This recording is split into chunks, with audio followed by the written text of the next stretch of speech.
সাম্প্রতিক সময়ে দেশের ক্রিকেটের বেশ কিছু জায়গা নিয়ে ইতিবাচক কার্যক্রম শুরু করেছে বাংলাদেশ ক্রিকেট বোর্ড। এর মধ্যে টনি হেমিংকে দ্বিতীয়বারের মতো দেশে ফিরিয়ে এনে টার্ফ ম্যানেজমেন্টের প্রধান হিসেবে দায়িত্ব দেওয়া কিংবা পাওয়ার হিটিং কোচ হিসেবে জুলিয়ান উডের মতো অভিজ্ঞতা সম্পন্ন কোচকে নিয়োগের মতো গুরুত্বপূর্ণ কার্যক্রম চালিয়েছে বাংলাদেশ ক্রিকেট বোর্ড।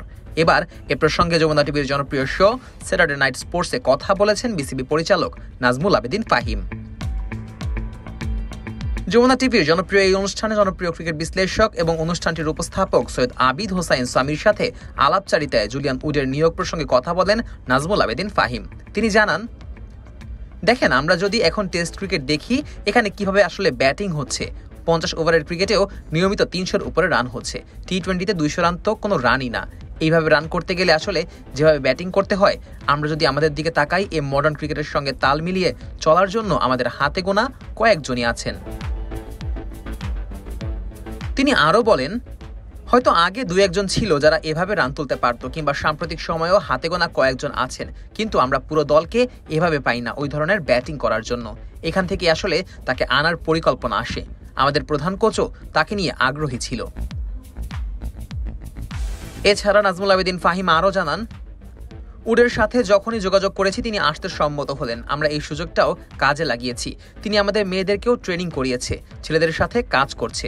আমার মনে হয় এর ফলে যারা শরীরের পাওয়ার দিয়ে খেলতে পারে কিন্তু এই ব্যাপারটা বোঝে না, তারা এখন এই ধরনের ক্রিকেট খেলতে পারবে। বিসিবির এই পরিচালকের মতে, যারা কখনো সেভাবে শরীরের পাওয়ার দিয়ে হিট করার কথা ভাবেনি, তারা এখনও এই মডার্ন ক্রিকেটের সঙ্গে তাল মিলিয়ে নতুনভাবে খেলতে পারবে এবং এর প্রভাব আগামীর ক্রিকেটেও দেখা যাবে।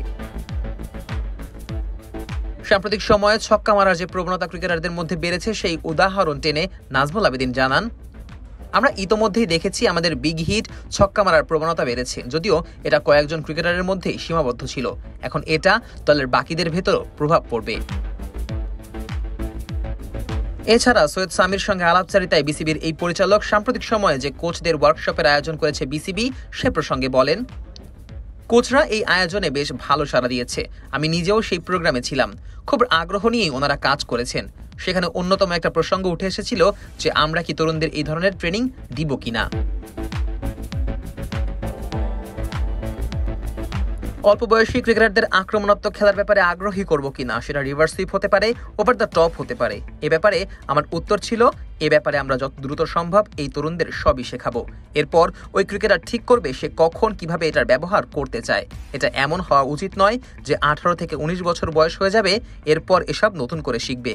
এ ব্যাপারে কোচদের গুরুত্বপূর্ণ একটা মেসেজ গিয়েছিল এই প্রোগ্রামের মাধ্যমে। Nazmus Sakib, on field.